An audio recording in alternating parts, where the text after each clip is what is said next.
You know what this also tell me too? You might want to go check my other video out to understand where I'm coming from. But you know what this tells me too? This tells me that the arbitrator does not believe what the company said. So basically, because I was able to provide proof that came from them that said that that proved that they lied, the arbitrator does not believe. But instead of just going directly with me, they're giving them a chance to kind of pick their face up off their floor. And so because the arbitrator is taking what I'm saying seriously, now the burden now shifts on them, where the burden is no longer on me, which I was feeling like the burden was on me a little bit. But this just gave me like the upper hand and makes my case even that much stronger, because one, I did not lie, but two, y'all lied and then gave me the actual proof against y'all, which is stupid. It's still stupid either way you slice it. Like, it still just works in my favor. And they can do either one or two things. So one, like scenario one, if they go ahead and say, well, if they submit the document saying, okay, the item is still in their possession, then they have to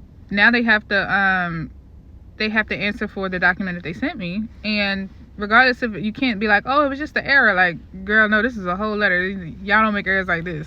But if that's the thing that they try to say, now I can actually use that to, like I said before, cross-examine and catch them in lie, and then try to discredit the person who signed the affidavit, which would be very bad for them. Which would mean my facts, like my actual facts that I've put out there, would still remain, and then their motion would be denied in general, because again, this is a document that's coming from them.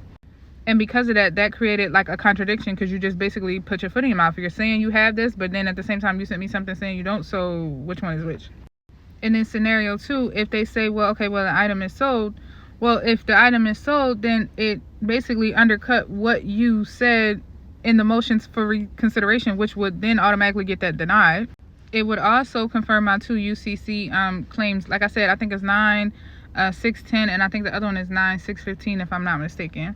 So those two arguments would still stand. And then at that point, I can request for limited discovery, which then will open their books, to me, which would blow the whole, like, really take the can of worms out. It would just pop that bad boy right open, which would help me in the hearing part. So do they want to go through that, or do they want to, it's either two scenarios, but again, the burden of proof is now on them. And because they got their face in the snow, they got to try to pick it up and wipe their face off and figure out what they're going to do, because your girl got them. So I don't know. I'm excited. I'm excited to see which way they kind of go, so I can, try to get my strategy and angle together. But y'all, to God be the glory. God is behind me. This is all him, not me. Follow me for more tips. Follow me for my journey on this arbitration with this one company.